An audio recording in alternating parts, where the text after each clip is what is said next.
Hello दोस्तों, स्वागत है आपको अपना यूट्यूब चैनल और टू स्टडी पॉइंट पर। आज हम लोग ग्रुप डी में पूछे गए 1 दिसंबर शिफ्ट 1 के साइंस के सभी महत्वपूर्ण क्वेश्चन को देखेंगे। हाँ, अगर आप इस वीडियो को पहली बार देख रहे हैं और इस चैनल पर पहली बार आए हैं तो इस चैनल को सब्सक्राइब कर लीजिए, क्योंकि ये ग्रुप डी का सीरीज आपको 3 अगस्त से शुरू होने वाली परीक्षाओं के लिए बहुत ही लाभदायक साबित होगा। चलिए शुरू करते हैं। ये है आपका पहला प्रश्न। धातुओं के वैद्युत अपघटनी शोधन की प्रक्रिया के दौरान इलेक्ट्रोलाइट के माध्यम से धारा प्रवाहित करने पर अशुद्ध धातु डैश से इलेक्ट्रोलाइट में घुल जाती है। ए, एनोड और कैथोड दोनों पर, कैथोड पर, लवण सेतु पर, एनोड पर। इसका सही उत्तर 4 एनोड है। यह है आपका दूसरा प्रश्न। कार्य के आधार पर निम्नलिखित में से कौन सा संयोजन मनुष्यों में पाए जाने वाली सभी प्रकार के पशु ऊतकों का प्रतिनिधित्व करता है? 1, उपकला ऊतक, संयोजी ऊतक और प्रजनन ऊतक। 2, उपकला ऊतक, संयोजी ऊतक, मांसपेशी ऊतक और तंत्रिका ऊतक। 3, उपकला ऊतक, मांसपेशी ऊतक और ग्रंथीय ऊतक। 4, उपकला ऊतक, संयोजी ऊतक और कंकाल ऊतक। इस प्रश्न का सही उत्तर ऑप्शन दो होगा, उपकला ऊतक, संयोजी ऊतक, मांसपेशी ऊतक और तंत्रिका ऊतक। यह है आपका तीसरा प्रश्न।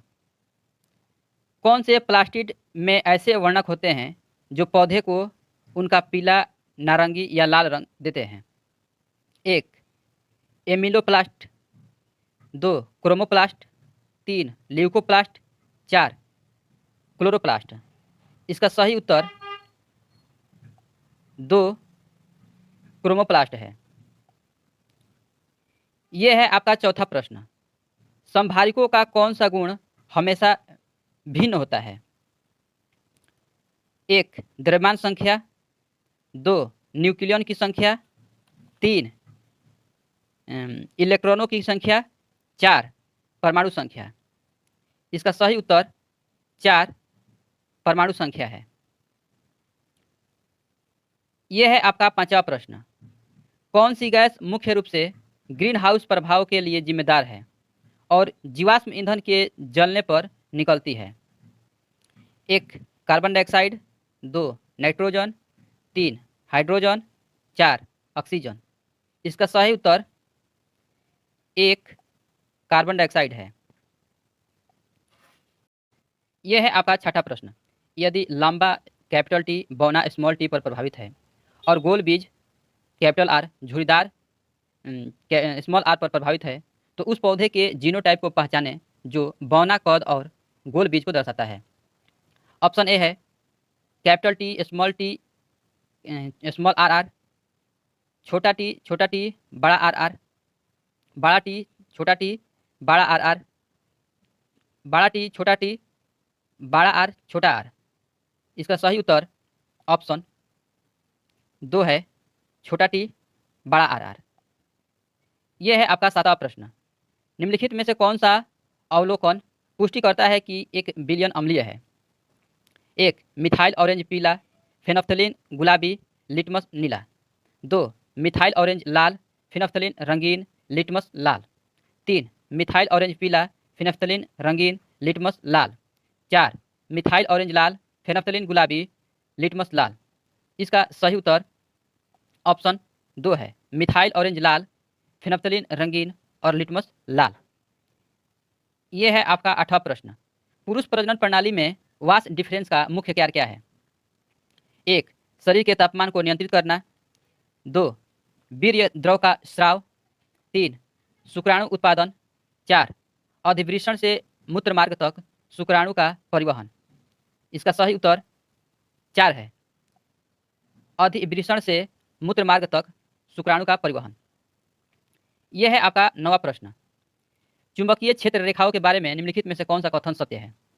ए, चुंबकीय क्षेत्र कमजोर होता है जहां रेखाएं करीब होती है। बी, चुंबक के अंदर क्षेत्र रेखाएं उत्तर से दक्षिण की ओर जाती है। सी, क्षेत्र रेखाएं ध्रुवों पर प्रतिच्छेद करती है। डी, चुंबक के बाहर क्षेत्र रेखाएं उत्तर से दक्षिण की ओर जाती है। इसका सही उत्तर ऑप्शन 4 है।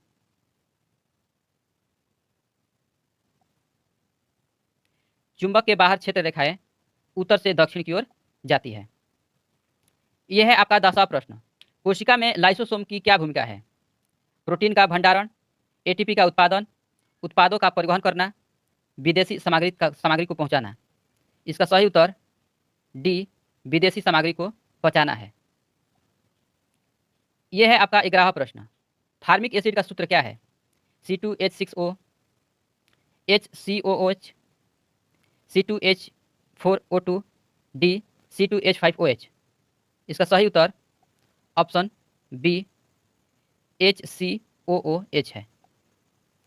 यह है आपका 12वां प्रश्न। निम्नलिखित में से किसे कार्बनिक यौगिक नहीं माना जाता है?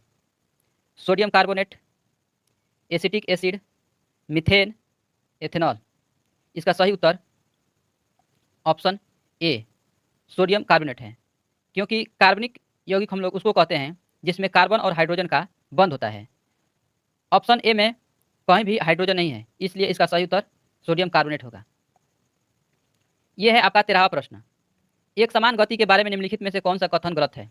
इसमें गलत कथन का चुनाव करना है। त्वरण शून्य होगा, वेग अपरिवर्तन रहेगा, शरीर समान समय अंतराल में समान दूरी तय करता है, डी, समय के साथ गति लगातार बदलती रहती है। इसका सही उत्तर ऑप्शन डी है, समय के साथ गति लगातार बदलती रहती है। यह है आपका 14वां प्रश्न। निम्नलिखित में से कौन सा कथन सही नहीं है? इसमें भी सही नहीं है।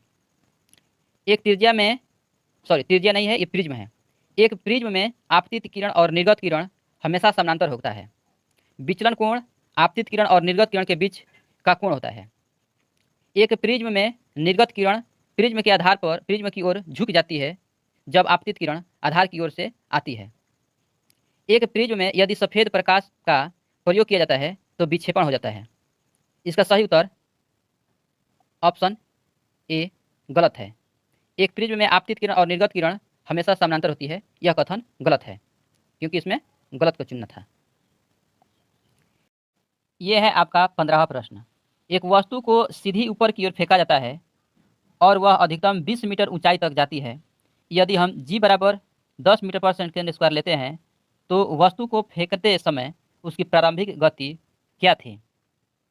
चलिए इसको हम लोग हल करते हैं। इसके लिए हम लोग फॉर्मूला लगाएंगे v² बराबर u² माइनस 2gh। v जो है अंतिम वेग है, u प्रारंभिक वेग, g गुरुत्वीय त्वरण और h उसकी ऊंचाई है। तो v को हम लोग 0 रखेंगे, क्योंकि कोई भी वस्तु जब अधिकतम ऊंचाई पर जाती है तो वहाँ पर कुछ क्षण के लिए रुकता है, इसलिए हम लोग v का मान 0 रखेंगे। u के u² रखेंगे और 2 के 2 रखेंगे और गुणा 10 और h का मान है 20। इसको हल करेंगे तो इसका आंसर आ जाएगा कितना हो जाएगा? 20 10 में 200, 200 2 400 400 हो जाएगा। तो इसको u को इधर करेंगे u², यानी कि u² यानी कि 400 हो जाएगा। तो u का मान हो जाएगा 20। इसका सही उत्तर ऑप्शन सी होगा। यह है आपका 16वां प्रश्न। एक वस्तु को 15 सेंटीमीटर फोकस दूरी वाले अवतल लेंस के सामने 30 सेंटीमीटर पर रखा गया है, तो प्रतिबिंब दूरी u क्या होगा? इसको हम लोग हल करते हैं। इसको हम लोग हल करने के लिए फॉर्मूला लगाते हैं, कौन? दर्पण सूत्र, जो होता है 1/f बराबर 1/v प्लस 1/u। इसमें हम लोग f यानी कि फोकस दूरी -15 रखेंगे, क्योंकि अवतल दर्पण की फोकस दूरी ऋणात्मक होती है। 1/-15 बराबर 1/v माइनस कौन सी वस्तु दूरी भी माइनस में होगा, 1/-30।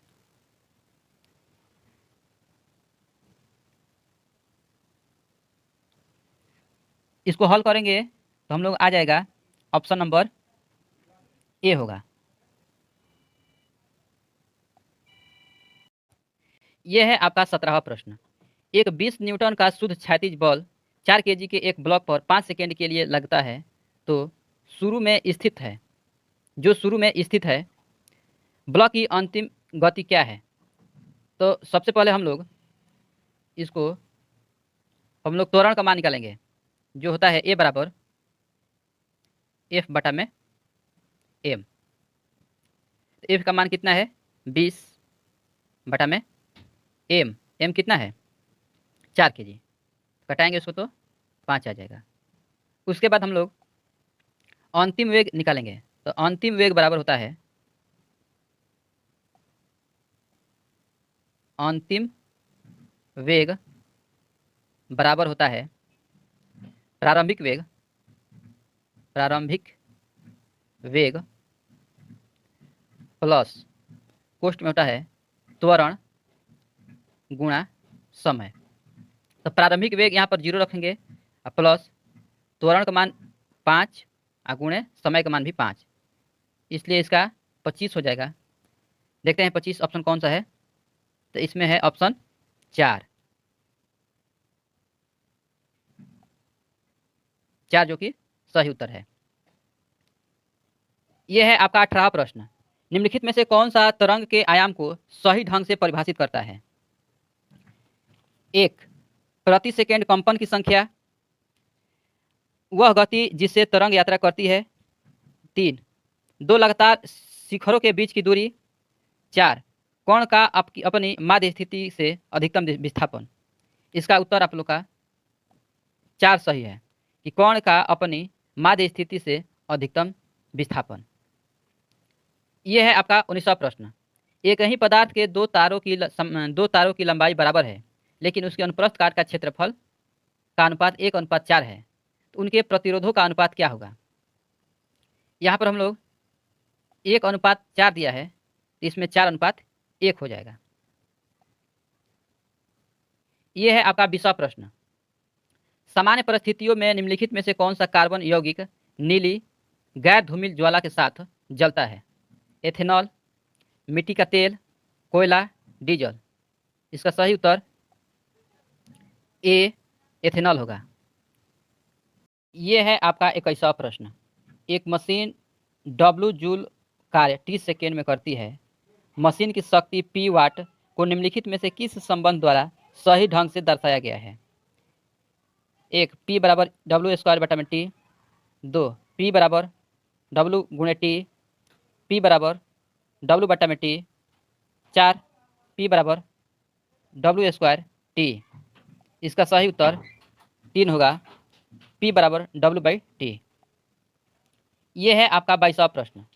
एक परमाणु में 11 प्रोटॉन, 11 इलेक्ट्रॉन और 12 न्यूट्रॉन है। उस परमाणु की द्रव्यमान संख्या क्या है। 1 23, 2 12, 3 11, 4 24। तो हम लोग का द्रव्यमान संख्या निकालने के लिए न्यूट्रॉन प्लस